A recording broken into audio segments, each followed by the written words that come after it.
Dear Ma and Pa, you must think I'm some great son of yours for not writing to you before this, but I have to tell you how it is. You see, I'm driving a truck all over this country. Since I last wrote to you, I've been on the road driving every day, and it hasn't been until now that I had time to write home. I stopped here and there for a night, but I had to work on the machine. You see, it's necessary to have our machines right up to the minute when working for Uncle Sam. We stopped 2 days at a base hospital to take care of a few sick men, and then we're on our way again. I suppose you know by now I'm no longer in the same place when I wrote to you all my best letters. By the way, tell Grace she's a pretty good guesser. I'm now in a big hospital that will hold about 2,000 patients, but if I'm not mistaken, we'll be leaving here in about 4 or 5 days.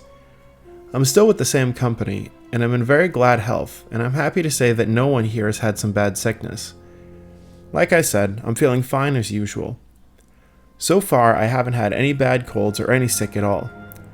But we do have a few wounded German soldiers in this hospital, and a few German officers.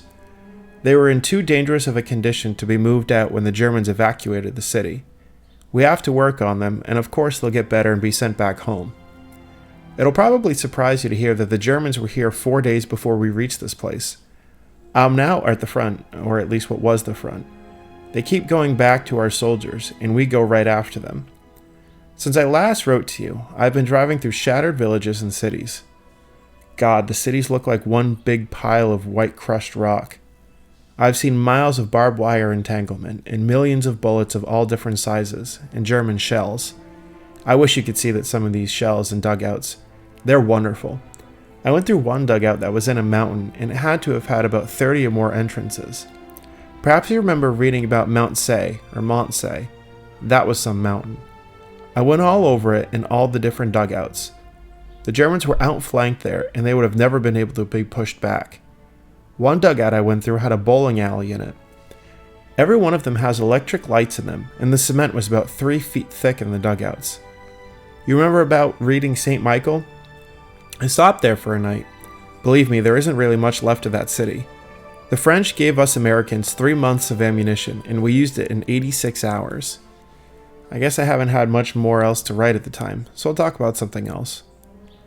I want you to know, Ma and Pa, that you two must take the best care of yourself for when I get back home. I want to see you both in the best of condition. I suppose you two are very glad that the war is over. Everybody in the world should be glad, because it's a terrible, terrible hell. Where I am now, the Germans held for 4 years. Just try to think of that. I'm going to send you a photograph of this hospital a German took of them himself. He also had a snapshot of the Kaiser standing on the very steps of the hospital I am now standing in, and all his guards were around him. He was just going to get in an auto when the picture was taken. It's quite a good photograph of him. I tried very hard to buy it from the German, but he said it was the only one and he wasn't going to give it up. By the way, Ma, did you get the tapestry I sent home? It was meant for a Christmas present. I was going to buy Pa a present, but we all pulled out too soon. I haven't been in any cities that haven't blown up since. Peace will be signed in a few days now, and I couldn't be any happier. I haven't any idea when they'll send me home, but I wish I did. I wish that they would send us home right away. I hardly think that I will be home before next June.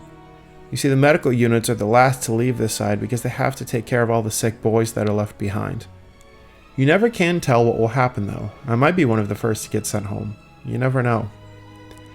Let's hope anyway, because I've seen about all of France. I would like to go to Germany, but who knows whether or not that will happen. This is all I have time to write for now, but I will write again soon. With hugs and kisses to you all, love your son, Frank. Dear Ma and Pa, I guess you will think that I have gone back on my promise to write to you if I didn't write a little more often. My only excuse is that I can't find much time to do anything except drive over here. I'm still driving a Packard truck, and I do like it very much. You see, it gives me a great chance to see this country. Last night I came in after being on the road for 7 days, and this is how it happened. All of our sanitary train rides in ambulances or trucks when moving from town to town. We don't do any walking at all. We were moving from a city in Luxembourg to Trier, Germany, and one of the trucks got lost along the way, ran into another truck, and broke the steering gear. We couldn't find him for 3 days of searching, but we finally found him and had to fix his machine. That's why I've been on the road for the last 7 days. You should see the armed American troops moving into Germany. Thousands of them are armed good and strong. This might surprise you when I tell you that my company was the first troops to enter Germany. We go ahead of the other troops and set up a hospital for them. The poor boys have to hike day after day, and with their hardy packs too. When they all get in, they drop out and ambulances bring them to different hospitals. Thank God I don't have to walk on that road. We go ahead of the other troops always, and then an evacuation hospital comes up to us, and we turn the whole hospital over to them. Then we pack up and push on again. We're now in Trier and expect to go on any day now. They'll tell us we have to push ahead 2 more trips and wait there because we have to go as far into Germany as they allow us to go. I hope they send us home for then, because I've seen enough of this country. I suppose you know that the 76th Division has gone home. Talk about being out of luck. You see, I'm not in the 76th anymore. I wish like hell I was, though. I have this much on them, though. I'm in Germany, and they will never get to see Germany. Believe me in saying I've seen some country over here. Since leaving America, I have been in Canada, Cardiff, Wales, England, Luxembourg, France, and I'm still in Germany. I've been home. I hope you have a good little Thanksgiving, and I wish you a Merry Christmas. Did you get my gift, Ma? I mean the tapestry of Joan of Arc. I thought you would like it. It costs 50 francs, or in our money, $10, so you see, it's nothing cheap. I'm going to send you home an officer's helmet if I can get some, but they won't let us mail them quite yet. My company has a good chance to get such souvenirs because they are right behind us and the Germans left them as they evacuate. Now that the war is over, I guess they'll let us write about anything we really want. Before now, you remember, I couldn't tell you where I was located. Now I'll let you know right where I am all the time. I'm feeling fine as usual, and I hope you all are the same. I want you, Ma and Pa, to look just as young and in good health as when I left. But by the way, I haven't received any mail for somebody from 7 weeks. It must be because my company is moving all the time, because the other fellows don't get any either. So at least that's true. How is Grace? I do hope she's feeling good. It's a wonder that she doesn't write to me more often. Give her my love and my best regards to Charles. How are Harry and George getting on in the world? Those kids of theirs must be getting pretty big by this time. When I get home, I highly doubt I'll know any of them. How is Sadie getting along? Please give her my love and tell my darling Doris to write me a nice long letter. I have a handkerchief a girl made for you, Ma. It's very pretty. It's nothing expensive because this little girl was quite poor. She didn't tell me anything about making it for you. One night I went to see her, and then she gave it to me, and she said it was for my mom. You see, I showed her your picture, and that's how she happened to do it.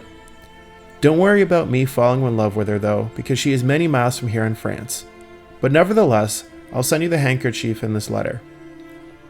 I think it was good of her to make it for you. I'm going to send you some postcards of Luxembourg and Trier, Germany. Luxembourg's a very clean place. It's a neutral country, and it's very little. The capital of Luxembourg is Luxembourg.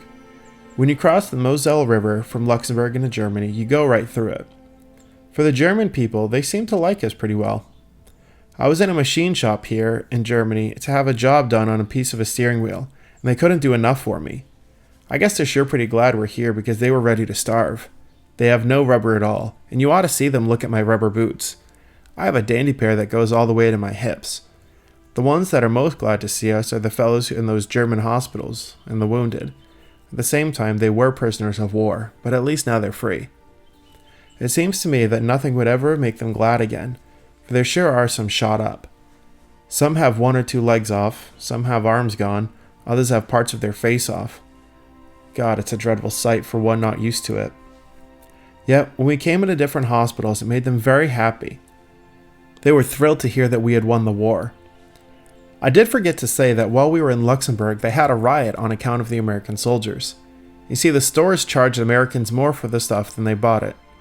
This made the people very angry because they liked us, and they went all around to different stores, broke the windows, and threw all the stuff into the streets. I was right there watching them the night it happened. It's something I don't think I'll ever forget. Everybody was taking a hand in it. Women, men, and children. At the moment, it's getting near my bedtime. It's about 10:45, and I should be in bed at 10. We'll let this go for now, but I will write again soon, and I will include more detail where I am. With lots of love and kisses, I am your son, Frank.